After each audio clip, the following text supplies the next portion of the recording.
¿Qué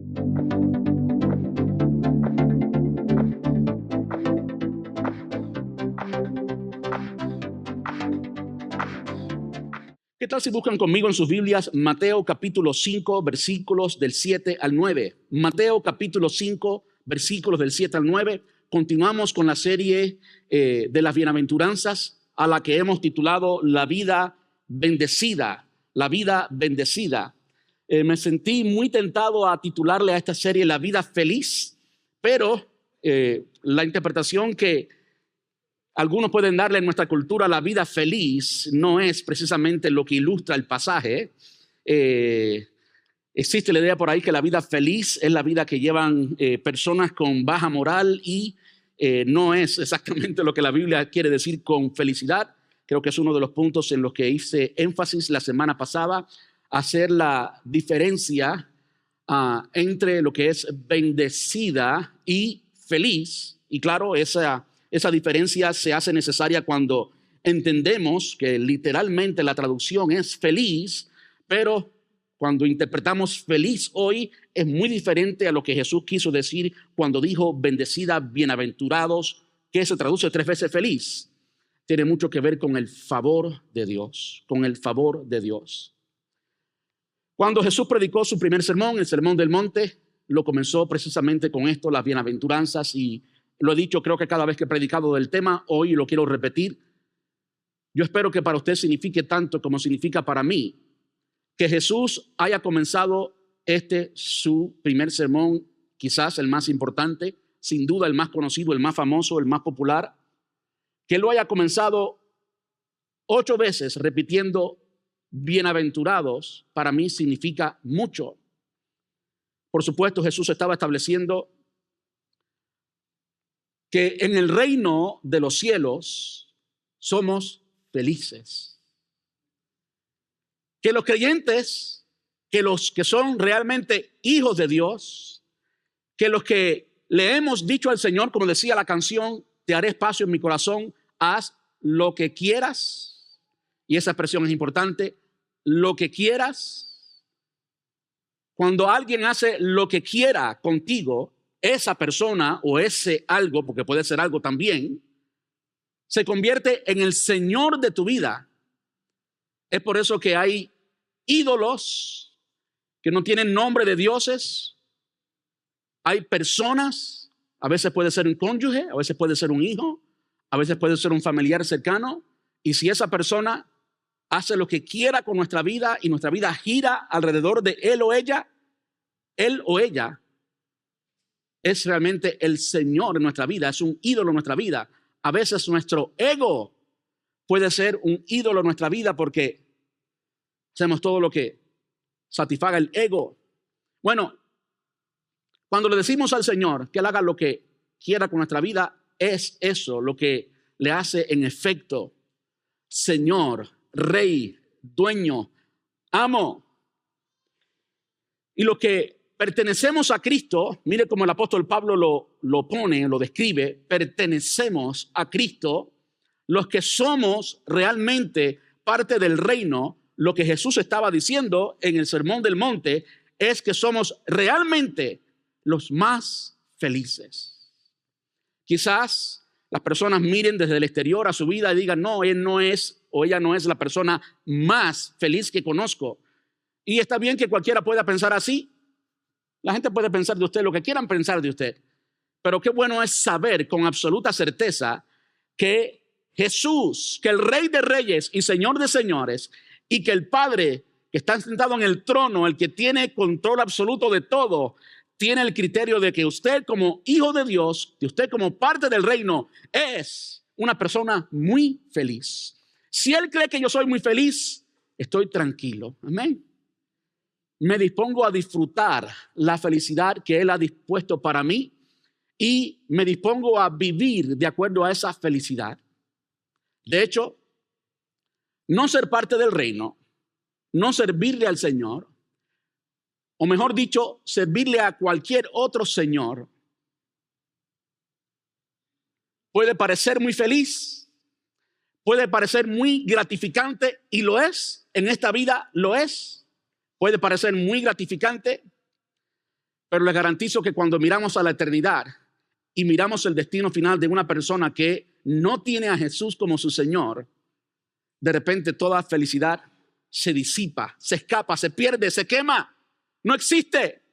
Si usted hoy, por ejemplo, si usted hoy tuviera la certeza de que está disfrutando algo que le va a llevar a la muerte, usted no lo disfrutaría, ¿verdad que sí? ¿Cierto o no? Si usted hoy está disfrutando de cualquier placer, ni siquiera pensemos en algo negativo, en algo que sabemos que es inmoral o algo así, en cualquier cosa que usted está disfrutando y usted sabe que eso el día de mañana le va a causar dolor para siempre, usted lo deja. Si usted es inteligente, por supuesto, si usted es sabio, usted deja de disfrutar eso. Y esa es la cosmovisión, esa es la opinión que tiene el Señor Jesús de todos aquellos que están en sus mentes y en sus opiniones, viviendo la vida loca, disfrutando de todo lo que el mundo da. Cuando realmente lo que están siendo es engañados. Es como el pez cuando muerde la carnada. ¡Ay, qué rico! Lo voy a disfrutar. Y quizás disfrute esa primera mordida, pero no sabe que el próximo día va a estar en el sartén de alguien. El mundo anda así, buscando esa felicidad. Y qué bueno es saber que el Señor ha decretado, ha declarado que nosotros, los hijos de Dios, los que le llamamos Señor, los que pertenecemos a Cristo, como decía el apóstol Pablo, somos realmente felices a los ojos del Señor. Hemos visto ya 4 de las bienaventuranzas, hoy vamos a ver 3 de ellas. Y el próximo domingo, aunque es Domingo de Ramos, vamos a conectar el contexto, porque realmente podemos conectarlo, el contexto de Domingo de Ramos cuando Jesús entró a Jerusalén. Vamos a conectarlo con la última bienaventuranza, y es la bienaventuranza de los que son perseguidos. Porque Jesús, aunque entró a Jerusalén montado en un asno, y el pueblo entero decía, Hosana, bendito el que viene en el nombre del Señor, ese mismo pueblo, 2 días después o 3 días después, para ser más exactos, estaban gritando todos, crucifíquenle, crucifíquenle. Una de las cosas emocionantes que a mí me cautiva, que a mí me ministra acerca de lo que estamos viendo hoy, es que en el reino de los cielos, el Sermón del Monte son las bases básicamente de lo que es el reino de los cielos, y el inicio del Sermón del Monte, las bienaventuranzas, lo que hemos estado mirando, no se escapa de eso, es por supuesto parte de esto. Cuando Jesús habla de las bases del reino de los cielos, una de las cosas que a mí me conmueve es que el rey dio el ejemplo de todo. Lo que más se acerca al rey hoy en nuestra sociedad es presidente, por supuesto. Y no, el presidente no tiene que hacer las mismas cosas, no te va a dar ejemplo a ti como tú debes de vivir como ciudadano en muchas áreas. Ellos tienen otro estilo de vida. Qué hermoso es saber que el Señor Jesús se hizo hombre. Se humilló hasta lo sumo, como dice Filipenses capítulo 2. Se humilló hasta lo sumo. Fue obediente. No tenía ni dónde recostar su cabeza. Era homeless. Nació entre animales. No en una catedral ni en cuna de oro. El Rey de Reyes y Señor de Señores se bautizó. Hay mucho que puedo hablar del bautismo del Señor Jesús. ¿Se da cuenta cómo Jesús siempre fue nuestro ejemplo? Y en todas las bienaventuranzas, Él, el Rey de Reyes, el que dirige el reino, el Rey de Gloria, dio el ejemplo. Y no solamente Él dio el ejemplo, sino que el Rey de Gloria no quiere ser solamente el rey con una relación distante o con una relación aristocrática o una relación de rey con todas las personas en su reino. El rey es también nuestro padre y nos llama príncipes o princesa para las damas. Yo no sé cómo usted piensa acerca de eso, pero solo con eso no necesito más. No necesito más. Hace muchos años,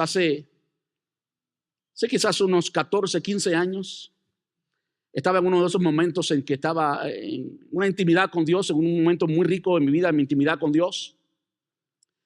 Y el Señor me dio un poema, o yo escribí un poema, me sentí inspirado y escribí un poema que se titula Me basta, Señor, me basta. En otra ocasión les digo el poema, no lo voy a decir hoy, pero básicamente ilustra que con tener a Cristo lo tenemos todo. No necesitamos nada más. Él es suficiente.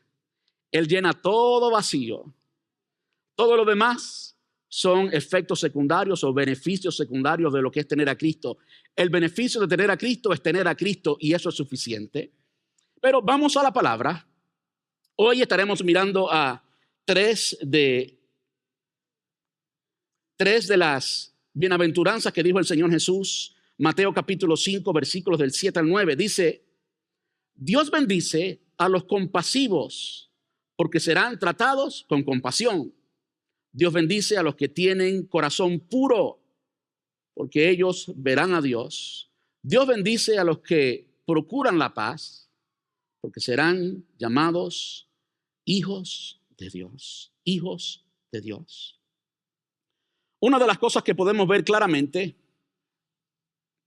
en el Sermón del Monte, en el primer sermón del Señor Jesús, es que Jesús estaba enseñando algo que era totalmente nuevo y totalmente contrario a lo que ellos estaban acostumbrados. La primera audiencia del Señor Jesús, la audiencia del Sermón del Monte y que escuchó las bienaventuranzas, eran judíos. Judíos que conocieron a Jesús después de 400 años de silencio. Judíos que en su cultura y en sus costumbres eran directamente afectados por los escribas y fariseos. Y algo que caracterizó a los escribas y fariseos es que a ellos les importaba extremadamente el exterior. Hasta el día de hoy, pensando en lo que es una cultura, la cultura de un país o de una institución o de una iglesia, la cultura de un reino responde a la pregunta, ¿cómo se hacen las cosas? Usted se pregunta, ¿cómo se vive en China? Usted va a responder la cultura de China. Y cuando pensamos en cómo se vive en el reino, pensamos cómo los judíos viven, cómo es la cultura judía. Todavía hoy por hoy, más de 2000 años después, podemos ver mucho de las raíces y qué tan profundas son esas raíces en su cultura, en sus costumbres, en la cultura judía. ¿A qué me refiero? Y lo que ilustra tanto cómo a los judíos les importaba tanto el exterior, cómo lucían. En todo Israel, no hay un sitio en todo Israel, no hay un sitio sagrado cuando vamos a Israel y visitamos la Tierra Santa, en que no haya lo que se llama en hebreo los mikvah, los baños, en cualquier lugar, especialmente al lado de las sinagogas y en varios lugares santos. En todos los lugares había mikvah. Mikvah son los baños. ¿Por qué? Porque a ellos les importaba tanto que cuando alguien entrara a un lugar sagrado, pues se bañara, de modo que el exterior luciera totalmente limpio. Cuando vamos a Israel y encontramos utensilios del templo y utensilios que también se usaban en las sinagogas, encontramos, por ejemplo, instrumentos para lavarse las manos. Y es un poco extraño, el instrumento para lavarse las manos tenía como dos handles, dos agarraderas o dos agarraderas. Ustedes, creo que todo el mundo entiende lo que eso es. ¿Por qué? Porque con una echaban el agua, esa mano estaba sucia, entonces no podían con una mano sucia entrar al templo, tenían que después con esa mano limpia usar la otra parte de la agarradera y entonces lavarse la otra mano. Así de importante eran los rituales para los judíos y era tan importante el exterior. Cuando Jesús comienza a predicar el Sermón del Monte y comienza a hablar de las bienaventuranzas, está hablando de algo que es totalmente interno. Está hablando de un reino que no parece a los ojos de ellos como un reino. Está hablando de un reino, por ejemplo, en que no hay un ejército, en que no hay un ejército organizado totalmente visible, no hay artillería. Jesús está hablando de un reino que es el reino del corazón. Está hablando de un reino interno. Está hablando de cuando Él es el Señor, cuando Él es el amo, cuando Él es quien gobierna totalmente nuestras vidas. Para ponerlo un poquito en el contexto de hoy y aplicar esto, A Dios le importaba más el corazón que la ley. Le importaba más el corazón que la ley. No me malinterpreten, yo no he dicho que para él la ley no era importante. Jesús cumplió la ley como nunca nadie la cumplió antes. Por supuesto, él cumplió la ley, pero él vino a cambiar el corazón. Y para que lo veamos en un contexto actual, ¿qué pasa cuando tú vas quizás por la 60, quizás por la Bloomingdale Avenue, o quizás por la 75 o por la I-4? Todos conocemos la ley, el speed limit, el límite de velocidad. ¿Cuántos de nosotros estamos totalmente pendientes al límite de velocidad? Si somos honestos, muchos de nosotros a veces ni nos damos cuenta, vamos con el fluir, vamos con el flow, ¿verdad que sí? Y solamente pensamos en el límite de velocidad cuando vemos a un policía o cuando hay un policía detrás de nosotros, entonces como que nos convertimos en más, ¿verdad que sí? Nos convertimos en más conscientes de la ley. Y entonces comenzamos a mirar, a cuánto íbamos y nos comenzamos a decirnos historias. No, él está detrás de mí, pero no me va a parar. Y comenzamos a cuestionar en nuestra mente, ¿verdad que sí? Eso es la ley, ¿verdad? Ahora, cambia el corazón totalmente y produce un comportamiento totalmente diferente cuando usted es padre por primera vez y tiene un bebé y usted por primera vez pone a su bebé, que lo ama con todo el corazón, sí o no, lo pone en un car seat y lo pone detrás de su carro. De repente la ley cambió porque ahora lo que a usted le importa es lo que hay en su corazón. Usted tiene un bebé allí y todo el mundo va muy rápido y usted comienza a jugar a todo el mundo. Mire cómo es esta gente está andando loca. ¿Verdad que aquí en Florida se maneja loco? Y usted comienza a comportarse como la persona que más respeta la ley, ¿sí o no? ¿Qué cambió, la ley o el corazón? Cambió el corazón. El Señor quiere ser el rey de tu corazón. Y cuando Él es el rey del corazón, entonces somos extremadamente felices, somos realmente bendecidos. Ahora, cuando vamos al pasaje, cuando vamos a estas tres bienaventuranzas, la primera que podemos ver es la bienaventuranza de los que practican misericordia. Yo no sé cuántos leyeron el pasaje, yo no sé en cuántas versiones, si usted leyó el pasaje, sí lo leyó.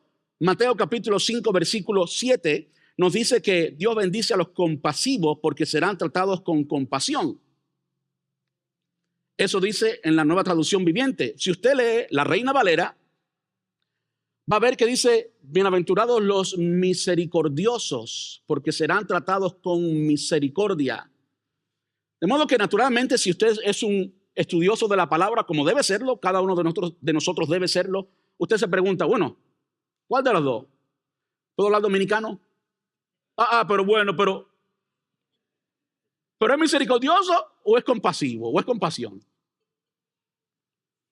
¿Se habrán confundido los traductores? ¿Habrán cometido un error? Por supuesto, la Biblia no fue inspirada en español. No fue inspirada en un español de España, ni en un español cubano, ni un español dominicano. Fue inspirada en diferentes idiomas, en griego, en este caso cuando se refiere al Nuevo Testamento. En hebreo, la mayor parte de la Biblia, especialmente el Antiguo Testamento. Y la palabra, por supuesto, que traducen allí en la interpretación de Casiodoro de Reina del 1960, él tradujo esa palabra como, o no él, sino la organización que él dirigió al traducir la Biblia, la tradujeron como misericordia. Misericordia es lo opuesto a gracia. Es decir, gracia es favor inmerecido. Gracia, todos somos salvos por gracia, ¿verdad que sí? Gracia es cuando Dios nos da lo que no merecemos. Favor inmerecido. Dios nos da lo que no merecemos. Eso es gracia. La salvación es por gracia. Nunca logramos merecerla. Nos transforma y después damos fruto de que somos realmente salvos. Pero esos son frutos, no son los frutos los que nos hacen salvos. Los frutos son evidencias de que ya somos salvos. Pero el medio que nos hace salvo es la gracia, favor inmerecido, ¿verdad que sí? Ahora, misericordia es lo opuesto. Misericordia es cuando Dios no te da lo que mereces. Dios no nos da el castigo que merecemos. Gracia, Dios nos da lo que no merecemos. Misericordia, Dios no nos da lo que merecemos. ¿Entiende la diferencia? Entonces, cuando usted lee en la Reina Valera y nota que Dios dice, o que Jesús dice, que Dios bendice, que son bienaventurados los que son misericordiosos, pues enseguida los ponemos en contexto. ¿Y quiénes son los misericordiosos? ¿Quiénes aplican misericordia? Los que no tratan a los demás con una justicia absoluta. Es decir, esta persona merece esto y yo no lo trato con lo que él merece, sino que no le doy lo que la persona merece. Eso es tratarlo con misericordia. Pero cuando vemos, por supuesto, que la Nueva Traducción lo traduce, la Nueva Traducción traduce más la idea completa, va más allá de las palabras, es menos literal, pero en mi opinión es más completa porque traduce la idea, no las palabras. Y hay veces que las palabras pueden decir una cosa, pero la idea en general de algo es otra, ¿verdad que sí? Todos los que sabemos más de un idioma, creo que estamos de acuerdo con eso. Me gusta mucho la Nueva Traducción Viviente por eso. Y aquí está hablando de compasión. ¿Qué podemos entender en eso? Creo que todos entendemos lo que es compasión. Podemos entender entonces que de qué se trata, de qué está hablando el Señor Jesús. Está hablando de mirar a la otra persona y no darle lo que la persona merece por la compasión que sentimos por esa otra persona. Creo que la misma palabra misericordia, si vamos a la palabra griega y la raíz de la palabra griega miseria y cordia, creo que es muy fácil de sacar eso de la palabra miseria, de la miseria y cordia de corazón. Es decir, que misericordia y compasión, según lo traduce la Nueva Traducción Viviente, es lo que Dios siente cuando mira al corazón de una persona y se da cuenta la miseria que hay en el corazón de esa persona. Entonces, poniéndolo en la vida práctica, ¿qué significa eso para nosotros? Para nosotros. Primero, como en todas las bienaventuranzas, notemos que dice que bienaventurados son los misericordiosos. Está hablando de algo que describe a la persona. No está hablando de simplemente una persona que hace actos de misericordia o una persona que hace actos de compasión. De repente hay muchas personas que no tienen mucha compasión, que quizás tienen que justificar su dinero por razones de impuestos, y por esa razón y por razones de hacerse lucir bien ellos, estoy hablando de millonarios, estoy hablando de artistas, que como artistas y millonarios tienen que tener una buena imagen pública, y por esa imagen pública, es decir, la razón, la motivación es ellos, entonces hacen actos de compasión. No me refiero a eso. Cualquier persona puede hacer un acto de compasión. Jesús está diciendo que los que son bienaventurados son los que son misericordiosos. En otras palabras, los que practican tanto la misericordia y lo hacen con la motivación correcta, los que miran a las personas a su alrededor y descubren la condición que hay en sus corazones y por el amor a esas personas, entonces hacen acciones y las hacen tanto de corazón que se convierten en personas. En esencia, el carácter de la persona se convierte en una persona misericordiosa. Es mucho más de simplemente lo que haces, es lo que eres. Lo que haces puede ser visto en el exterior y puede ser interpretado como misericordioso, pero lo que Dios está diciendo no es que simplemente luzcas como un misericordioso, que hagas actos de misericordia, sino que seas misericordioso, que el corazón haya sido transformado a un corazón misericordioso. Ser es la esencia, se convierte en tu carácter. Cuando somos misericordiosos, reflejamos el corazón de Dios. Y si ponemos esto en contexto a lo que es la misericordia, es decir, no darle a las personas el castigo o la justicia que la persona merece, la persona que es misericordiosa vive en la libertad de no reaccionar. Para mí esto es algo muy importante.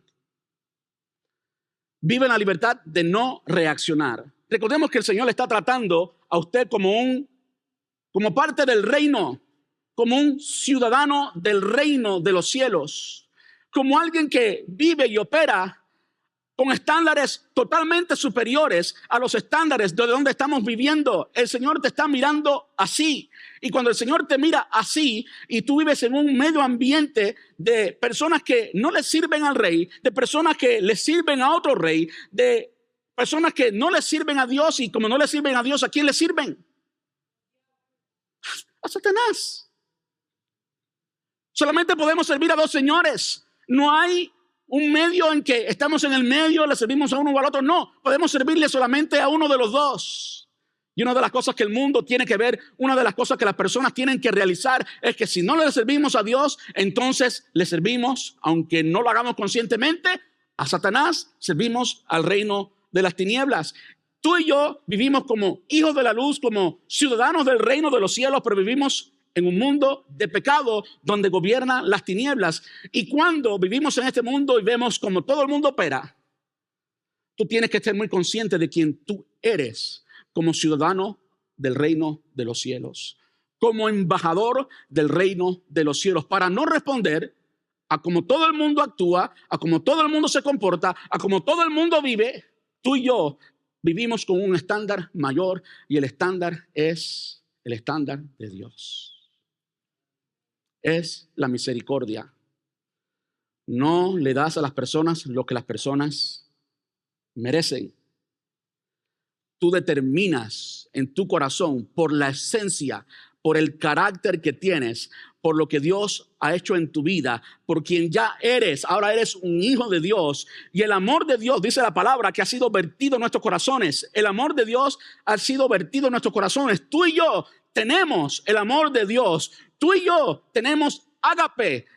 No solamente el amor eros, el amor erótico, no solamente el amor filos, el amor filial, el amor de familia. Tú y yo tenemos el amor que es Dios. Dios vive en nosotros, y como tú y yo vivimos llenos de Dios, Él vive en nosotros. Somos templo del Espíritu Santo. Tú y yo vivimos con un estándar mayor, y por lo tanto no tenemos que responder a todo lo que el mundo hace. No tenemos que vivir como el mundo vive, porque vivimos con un estándar superior, y ese estándar superior nos hace llenos de felicidad. Y el estándar es ser compasivo, extender amor a las personas que están a nuestro alrededor. El estándar es superior. ¿Saben por qué en el mundo hay tanta infelicidad? Porque el mundo vive reaccionando. ¿Tú me haces esto? La falta de misericordia demanda, el sentido de justicia que tenemos entre nosotros demanda el sentido de justicia humano, el sentido de justicia corrupto. Si tú me hiciste algo, pues yo te voy a hacer algo. Lo mismo, ¿verdad? Es por eso que Jesús dijo en el Sermón del Monte, precisamente, oíste que fue dicho ojo por ojo y diente por diente, pero yo os digo que si alguien te hiere en la mejilla, vuélvele también la otra, ¿verdad? Está hablando de valores, estándares totalmente superiores a los valores de este mundo. Los que somos hijos de Dios y practicamos la misericordia, vivimos en la libertad de ser quien Dios diseñó que fuéramos, embajadores de su reino, y no el producto, el resultado de reaccionar a las malas experiencias de la vida. El mundo vive reaccionando. Me hicieron esto, me hirieron, me lastimaron, me abandonaron, me traicionaron, y por lo tanto yo no confío. Yo voy a traicionar también. Yo voy a hacer este daño, voy a hacer el otro daño porque a mí me lo hicieron. ¿Sí o no? El mundo vive así, pero tú y yo hemos sido recipientes de la misericordia del Señor. Y la única forma que hemos entrado al reino de los cielos es porque el Señor no nos dio lo que merecíamos, no nos dio el castigo que merecíamos. Tú y yo somos producto de la misericordia del Señor. Y ahora esa misericordia ha abarcado todo nuestro corazón.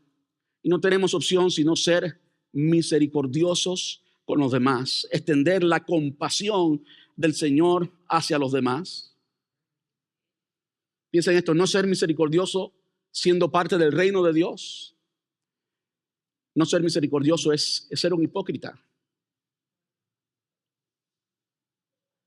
Porque usted ha recibido algo que usted no da. Es ser hipócrita y es ser injusto.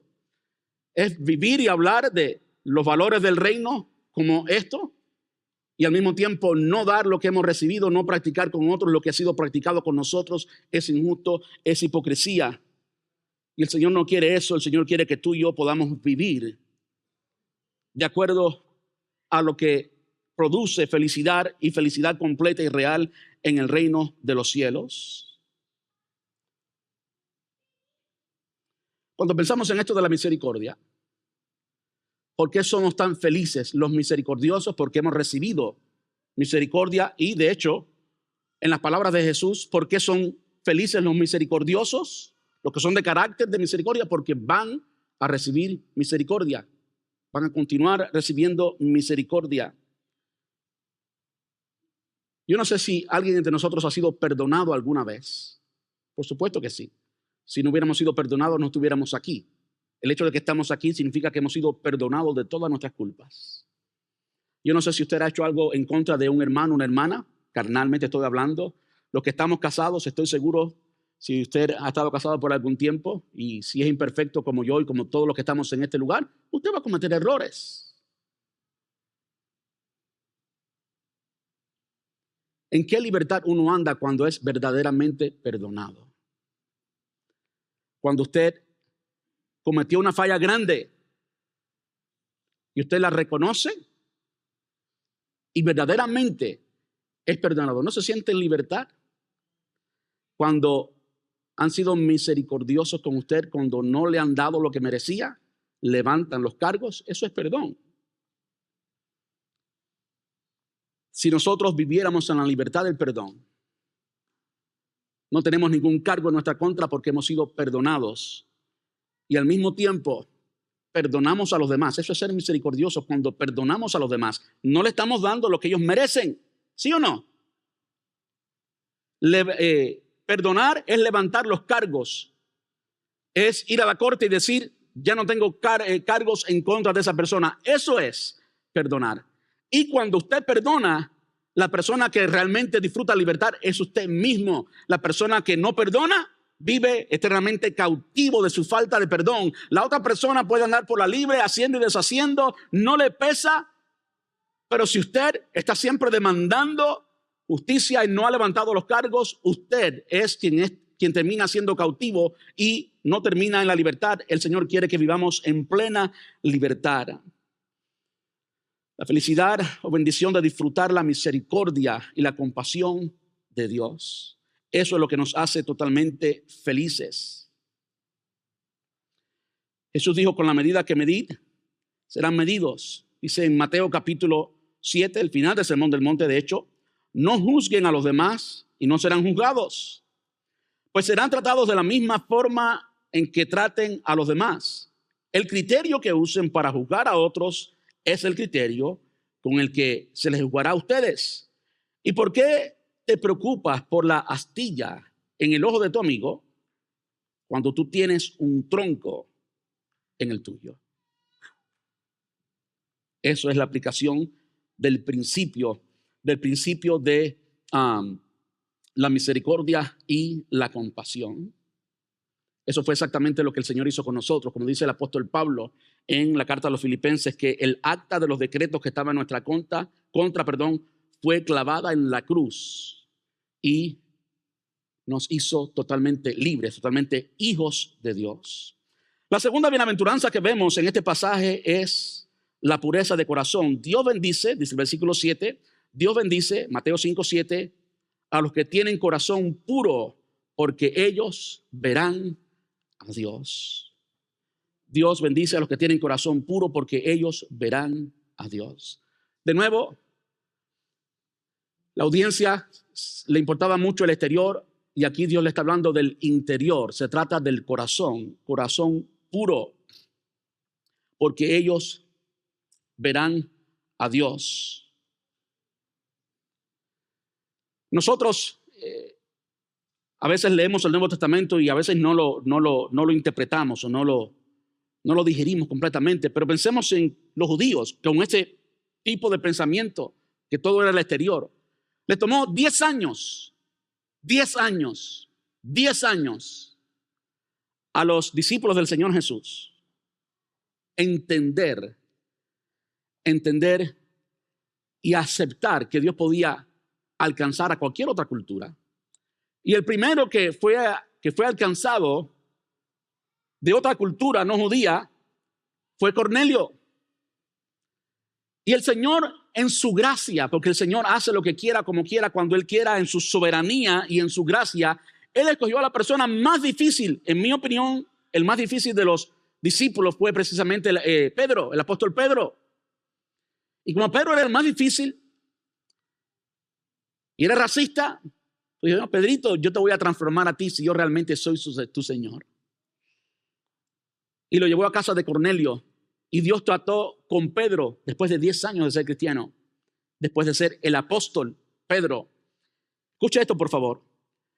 En Pentecostés, 50 días después de la Pascua, 2 meses después de la Pascua, después de Easter, en la primera Pascua, el primer Easter, el apóstol Pedro predicó. 3,000 personas vinieron a Cristo. Con la sombra de Pedro se sanaban los enfermos, pero todavía su corazón no había sido transformado en esta área.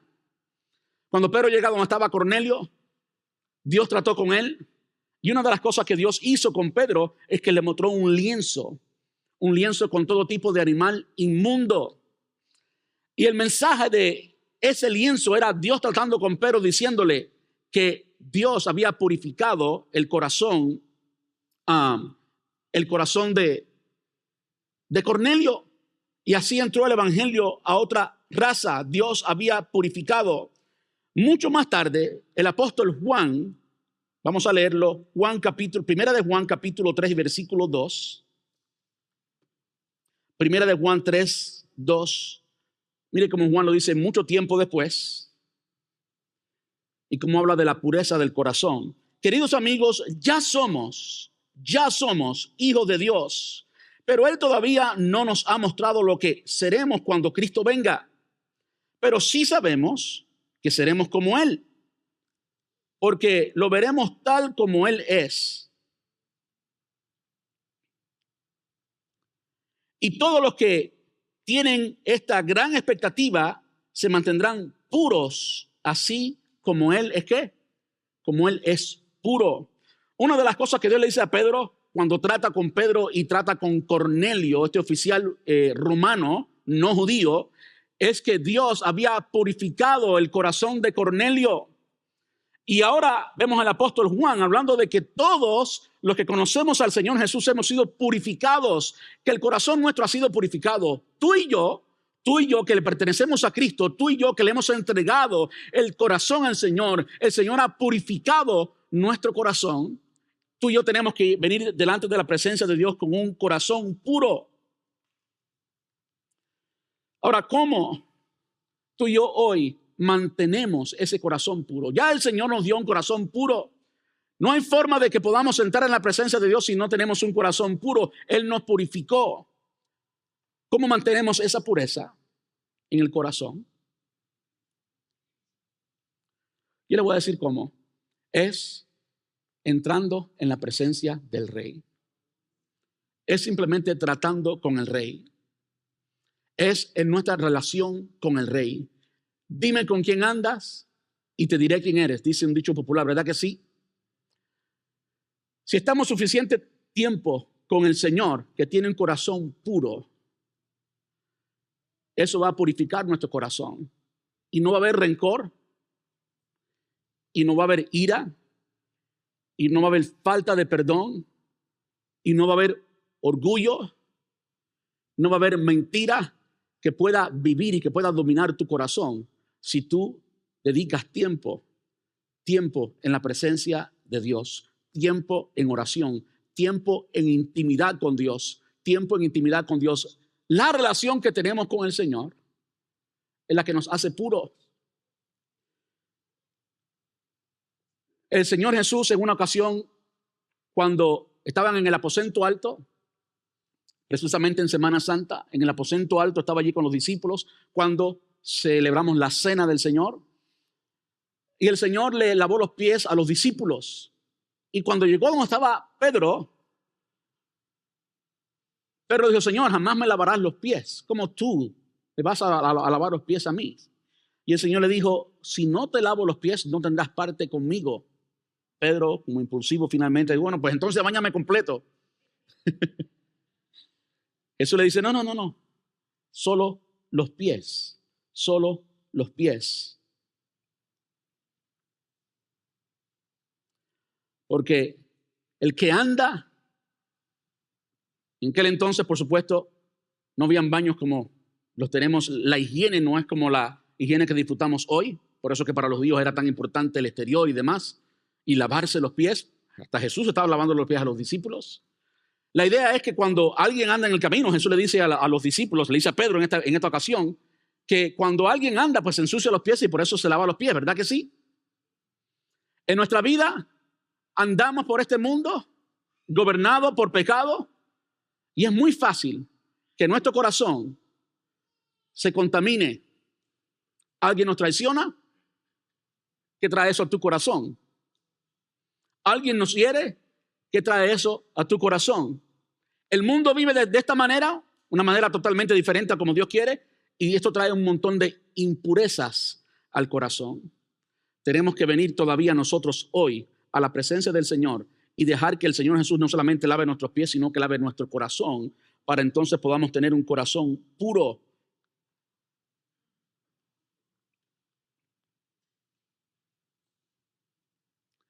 El tiempo pasa, yo tengo que apurarme un poco.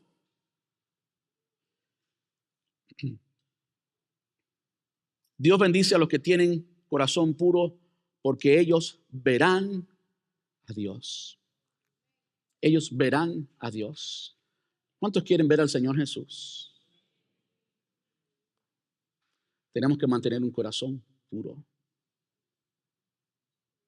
Porque del corazón salen todas las cosas. Sobre toda cosa guardada, guarda tu corazón, porque de él mana la vida. Cuida tu corazón. Cuando andes por ahí y el mundo, o los que no son del mundo, la gente en la iglesia, ¿ok? Haga algo que afecte el corazón, cuidado. Porque si tu corazón crea raíces de amargura y terminas siendo una persona amargada y comienzas a reaccionar y a tratar a todo el mundo de acuerdo a lo que te hicieron, estás actuando con un corazón impuro.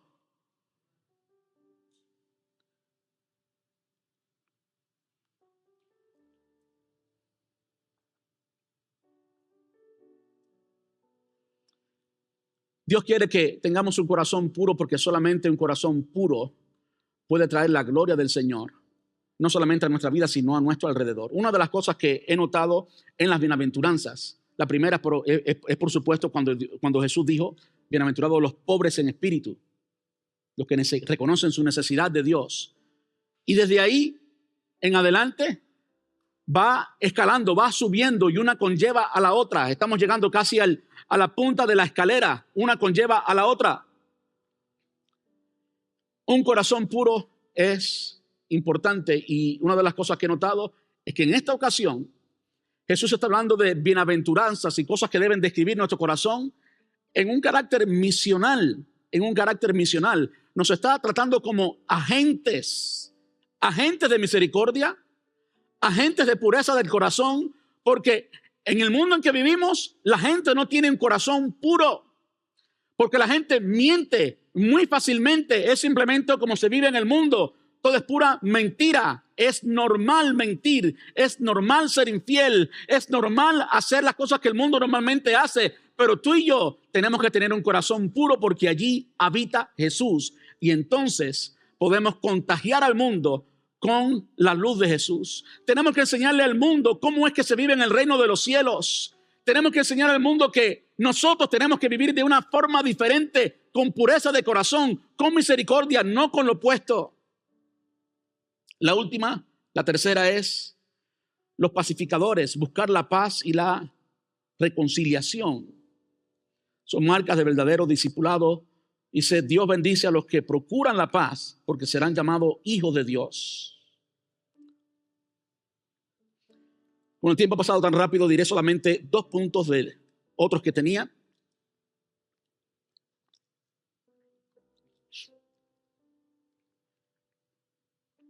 Dios bendice a los que procuran la paz, porque serán llamados hijos de Dios. En mi opinión, esta es la más difícil. La próxima que sigue es bienaventurados los que sufren persecución. Pero eso es producto de tener el carácter de Cristo. ¿Qué es procurar la paz? ¿A qué se estaba refiriendo el Señor Jesús? Bueno, lo primero es que nunca comprometemos la verdad. Nunca comprometemos la verdad. Hay entre nosotros, entre los cristianos y entre las personas del mundo, aquellos que quieren tener la paz o quieren tener amistad con todo el mundo, ¿verdad? Entonces llega una persona y le habla mal de otro, y para mantener la amistad con esa persona, ok, está bien. Y uno acepta el mal comportamiento de esa persona para conseguir la amistad con esa persona, y así con la otra, y así con la otra, y así con la otra. Hay personas que viven constantemente tratando de comprar la amistad con todo el mundo, y lo que comprometen es precisamente la verdad. Y esa no es la manera en la que Jesús quiere que seamos pacíficos. Jesús vino a traer paz. Él es el príncipe de paz, ¿sí o no? El apóstol Pablo dice que Él hizo la paz entre Dios y nosotros, que el castigo de nuestra paz fue sobre Él, dice Isaías. ¿Quién más para hablarnos de paz que el Señor Jesús? Él es el príncipe de paz y Él es quien hizo la paz entre Dios y nosotros. Ahora, ¿cómo el Señor hizo la paz entre Dios y nosotros si no fue trayendo convicción a nuestra vida a través de la verdad de nuestra condición de pecador? ¿Cómo el Señor hizo la paz? No fue pasándonos el trapito. Está bien, sigue así. Yo quiero ser tu amiguito. Sigue así, yo quiero ganar tu corazón. Toda la verdad que tengo que decirte no te la voy a decir porque yo quiero ser tu amiguito. El mundo hace, entre comillas, paz de esa manera, pero el Señor no hace paz de esa manera. De hecho, ha habido por la eternidad una batalla entre Satanás y Dios, ¿sí o no? Y desde el principio, Satanás mostró sus garras, por supuesto con Adán y Eva. Nunca hacemos las paces, nunca hacemos paz con Satanás. La guerra con Satanás y el mal estará allí para siempre. Y a lo largo de la historia, así es. ¿Cómo lo hizo el Señor Jesús? Nunca jamás aceptó todo lo que los escribas y fariseos estaban haciendo o diciendo o enseñando. Más que cualquier otra persona, Jesús le decía a los escribas y fariseos: ustedes están ciegos, ustedes son hijos de su padre el diablo. Siempre con la verdad, nunca comprometemos la verdad.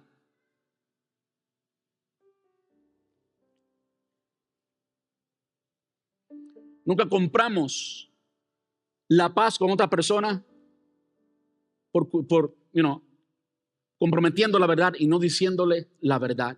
Yo creo que decir la verdad es importante. Al final, los pacificadores son los hijos de Dios, los que traen paz a otros porque ellos están en paz con Dios y porque ellos tienen paz en ellos mismos. Ellos tienen la paz de Dios en ellos mismos. Es decir, tú y yo somos agentes de paz cuando primeramente tenemos paz para con Dios. Dios no tiene problema conmigo porque soy un hijo, porque soy perdonado. Eso es tener paz con Dios. Y como tengo paz con Dios, ahora yo quiero traer esa paz de Dios a las personas que están a mi alrededor. Y no significa que yo tengo que aceptar todo lo que todo el mundo hace. Significa que yo tengo que actuar en paz con Dios. Es decir, yo tengo que actuar en rectitud y decir la verdad y traer la paz de Dios, no una paz falsa, no una paz exterior, sino la paz de Dios que está en nuestro corazón, traerla a todas las personas a nuestro alrededor. Los hijos de Dios son los que traen paz a otros, porque ellos están en paz con Dios y tienen su paz en ellos mismos.